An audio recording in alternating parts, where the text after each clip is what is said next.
पाठकों का हमारे इस शिक्षण सत्र में स्वागत एवं अभिनंदन। बच्चों, आज का हमारा प्रकरण है यूपी बोर्ड कक्षा 10 हिंदी के अनिवार्य संस्कृत भाग से पाठ संख्या 9 जीवन सूत्राणी। इस पाठ में यक्ष और युधिष्ठिर के कुछ प्रश्न और उत्तरों का विवरण दिया गया है। यमराज, जो कि मृत्यु के देवता हैं, जिन्होंने रूप बदलकर यक्ष का रूप धारण करके धर्मज्ञ धर्मराज युधिष्ठिर की परीक्षा ली, उन्हीं प्रश्नों में से कुछ प्रश्न और उनके उत्तर यहाँ इस पाठ में दिए गए हैं। तो बच्चों, आइए पढ़ते हैं। किंचित् गुरुतरं भूमे किंचित् उच्चतरं च खात्, किंचित् शीघ्रतरं वातात्, किंचित् बहुतरं तृणात्। माता गुरुतरा भूमे खात् पितोच्चरस्तथा, मना शीघ्रतरं वातात्, चिंता बहुतरी तृणात्। जीवन सूत्राणी, इसका अर्थ है बच्चों जीवन के सूत्र। जीवन के यक्ष ने युधिष्ठिर से प्रश्न पूछा, किंचित् गुरुतरम भूमे। गुरुतरम का अर्थ है भारी, लेकिन यहाँ महान से अर्थ है भूमि से महान क्या है। किंचित् उच्चतरम च खात्, और खात का अर्थ है बच्चों आसमान। आसमान से उच्चतरम ऊंचा क्या है। भूमि से महान क्या है और आकाश से ऊंचा क्या है। किसका स्थान आकाश से ऊंचा है। किंचित् शीघ्रतरम वातात्, और क्या वातात् वायु से हवा से शीघ्रगामी है, तेज चलने वाली है। और किंचित् बहुतरम तृणात्, और तिनके से भी तरल क्या है। ये प्रश्न पूछा यक्ष ने युधिष्ठिर से कि भूमि से महान क्या है, आकाश से ऊंचा क्या है, और वायु से शीघ्रगामी क्या है, तेज चलने वाला क्या है, और तिनके से भी तरल महीन क्या है। यक्ष के इस प्रश्न का उत्तर धर्मराज युधिष्ठिर ने इस प्रकार दिया। माता गुरुतरा भूमे, माता भूमि से भी श्रेष्ठ है, और खात आकाश से भी उच्चरस तथा ऊंचा स्थान पिता का है। पिता का स्थान आकाश से भी ऊंचा है। और मना शीघ्रतरम वातात्, मन हमारा ये मन अभी यहाँ और अभी कहाँ अति शीघ्र ही विचरण करके आ जाता है। तो युधिष्ठिर ने जवाब दिया कि मन वायु से भी तेज चलने वाला है, शीघ्रगामी है। और चिंता बहुतरी तृणात्, चिंता तिनके से भी तरल है। जिस व्यक्ति को चिंता होती है वह तिनके के समान सूख जाता है। चिंता तिनके से भी तरल है। आगे, किंचित् प्रविशतो मित्रं, किंचित् मित्रं गृहे सता, आतुरस्य च किं मित्रं, किंचित् मित्रं मरिष्यता।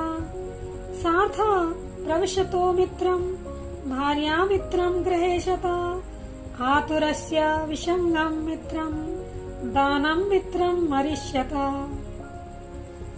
यक्ष ने धर्मराज युधिष्ठिर से अगला प्रश्न किया कि किंचित् प्रविशतो मित्रम, प्रविशतो प्रवासी का, विदेशी का, परदेश में रहने वाले का मित्र कौन है। प्रवासी का मित्र कौन है।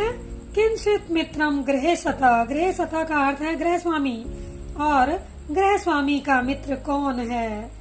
आतुरस्य च किम मित्रम, आतुर का अर्थ है बच्चों बीमार, रोगी, रोगी का मित्र कौन है।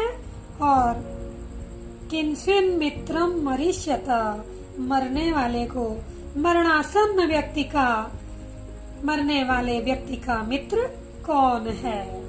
अगला प्रश्न युधिष्ठिर ने पूछा कि प्रवासी का मित्र कौन है, गृह स्वामी का मित्र कौन है, रोगी का मित्र कौन है और मरने वाले का मित्र कौन होता है। यक्ष के इस प्रश्न के जवाब को धर्मराज युधिष्ठिर ने इस प्रकार दिया। कहा, सार्थ प्रविशत मित्रम। सार्थ अर्थ अर्थात धन। प्रवासी का मित्र धन है। विदेश में रहने वाले व्यक्ति का मित्र उसके पास जो धन होता है वही उसका मित्र होता है। और भार्या मित्रम गृह सता। और गृह स्वामी का मित्र उसकी भार्या होती है, उसकी पत्नी होती है। वह उसकी सलाह से ही, उससे मंत्रणा से ही अपना घर का कामकाज करता है, गृह व्यवस्थाएं चलाता है। इसलिए गृह स्वामी का मित्र उसकी भार्या होती है। और आगे, आतुरस्य विसंगम मित्रम। रोगी का मित्र विसंग अर्थात वैद्य, चिकित्सक, डॉक्टर होता है। रोगी का मित्र चिकित्सक है। और दानम मित्रम मरिष्यत। मरने वाले का मित्र उसके द्वारा पूरे जीवन में दिया गया जो दान है वह दान ही उसका मित्र होता है। युधिष्ठिर ने यक्ष के प्रश्नों का जवाब इस प्रकार दिया कि प्रवासी का मित्र धन है और गृह स्वामी का मित्र उसकी भार्या है, उसकी पत्नी है। और रोगी का मित्र उसका वैद्य, चिकित्सक है। और मरने वाले का मित्र उसके द्वारा दिया हुआ दान होता है। आगे, किंचिदेक पदम धर्मम, किंचिदेक पदम यशा, किंचिदेक पदम स्वर्गम, किंचिदेक पदम सुखम। दाक्षम एक पदम धर्मम, दानम एक पदम यशा, सत्यम एक पदम स्वर्गम, शीलम एक पदम सुखम। यक्ष ने युधिष्ठिर से प्रश्न किया कि किंचिद एक पदम धर्मम। धर्म का वह एक मात्र पद क्या है, वह धर्म का एकमात्र मार्ग कौन सा है। किंचिद एक पदम यशा। और यश प्राप्ति करने का, कीर्ति प्राप्त करने का वह एकमात्र मार्ग कौन सा है। किंचिद एक पदम स्वर्गम। और क्या वह कौन सा वह मात्र एक मार्ग है, एक रास्ता है जिससे स्वर्ग को प्राप्त किया जा सकता है। और किंचित एक पदम सुखम। और कौन सा वह एकमात्र मार्ग है जिससे व्यक्ति को सुख की प्राप्ति हो सकती है। यक्षराज के इस प्रश्न का उत्तर युधिष्ठिर ने इस प्रकार दिया। युधिष्ठिर बोले, दाक्षमेक पदम धर्मम। धर्म का एकमात्र मार्ग, धर्म को प्राप्त करने का एक मात्र मार्ग दक्षता है, कुशलता है। और दानमेक पदम यशा। और यश प्राप्त करने के लिए मात्र एक मार्ग दान करना है। यदि आप यश प्राप्त करना चाहते हो तो दान के द्वारा ही यश की प्राप्ति हो सकती है। सत्यम एक पदम स्वर्गम। और यदि स्वर्ग को प्राप्त करना हो तो सिर्फ और सिर्फ सत्य का ही हमें आचरण करना चाहिए, सत्य के मार्ग को ही हमें अपनाना चाहिए। और शीलम एक पदम सुखम। और विनम्रता एकमात्र मार्ग है जिससे व्यक्ति को सुख की प्राप्ति होती है। यक्ष के प्रश्न का उत्तर देते हुए युधिष्ठिर ने कहा, कुशलता एकमात्र मार्ग है जिससे धर्म को प्राप्त किया जा सकता है। और दान का मार्ग अपनाकर यश की प्राप्ति हो सकती है। और स्वर्ग की प्राप्ति सत्य के आचरण से होती है तथा शील विनम्रता के मार्ग पर चलकर सुख की प्राप्ति होती है।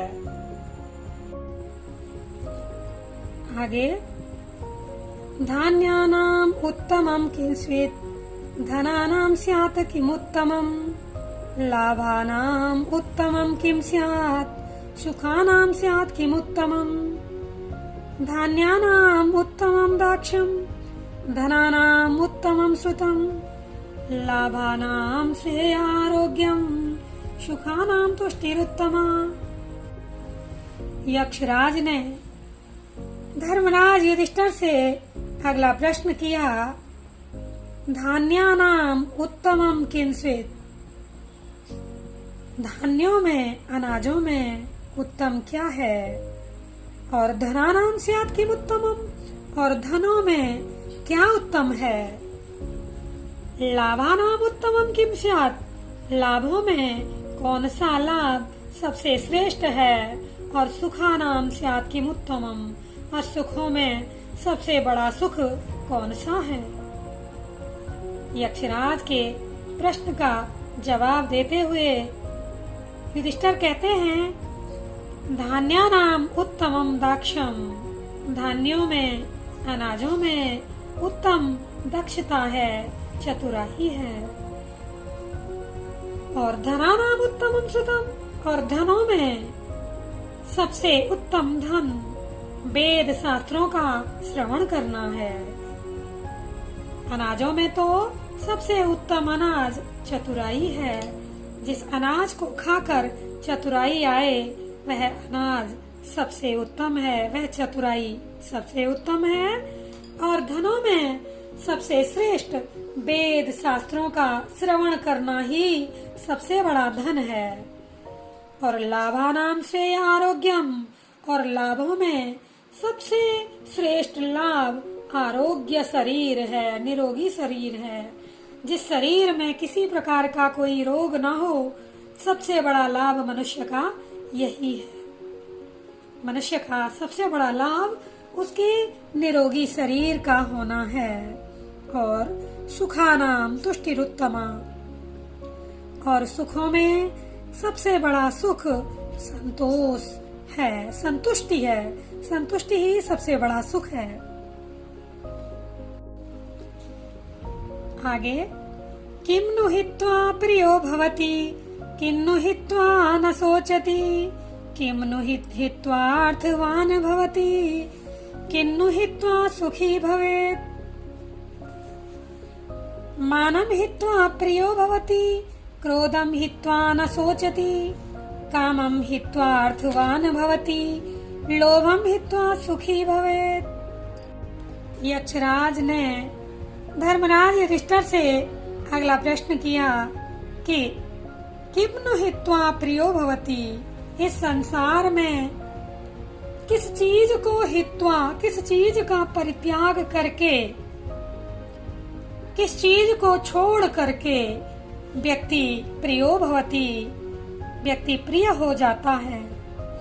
और किन्नु हित्वा न शोचति, और किस चीज को छोड़कर, किस चीज का परित्याग करके व्यक्ति शोक नहीं करता। और किम नु हित्वा अर्थवान भवति, किस चीज को छोड़कर, किस चीज का परित्याग करके व्यक्ति अर्थवान हो जाता है, धनवान हो जाता है। और किन्नु हित्वा सुखी भवेत्, और किस चीज को त्याग कर, किस चीज को छोड़कर व्यक्ति सुखी हो जाता है।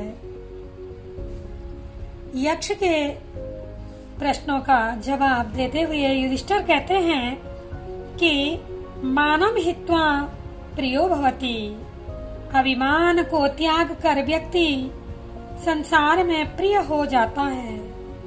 अभिमान को त्याग कर व्यक्ति संसार में सभी के लिए प्रिय हो जाता है। और क्रोधम हित्वा न शोचति, और क्रोध का परित्याग करके व्यक्ति कभी भी उसके बारे में शोक नहीं करता। कोई कभी इस विषय में शोक नहीं करता है कि अरे मैंने गुस्से का, क्रोध का परित्याग क्यों किया होगा, क्रोध करना क्यों छोड़ दिया होगा। तो युधिष्ठिर ने यक्ष के प्रश्न का जवाब देते हुए कहा कि क्रोध का परित्याग करके व्यक्ति उस विषय में शोक नहीं करता। और कामम हित्वार्थवान भवति, वासना को त्याग कर व्यक्ति धनवान हो जाता है। और लोभम हित्वा सुखी भवेत्, और लालच को त्याग कर मनुष्य सुखी हो जाता है। युधिष्ठिर ने कहा कि संसार में व्यक्ति इन चीजों को त्याग कर सुख अनुभव करता है। अभिमान को छोड़कर, अभिमान का परित्याग करके सबके दृष्टि में सबके लिए व्यक्ति प्रिय हो जाता है। क्रोध को छोड़कर व्यक्ति शोक नहीं करता है। और कामना वासना को त्याग कर व्यक्ति धनवान हो जाता है। और लालच को छोड़कर, लालच का परित्याग करके व्यक्ति संसार का सबसे सुखी मनुष्य हो जाता है।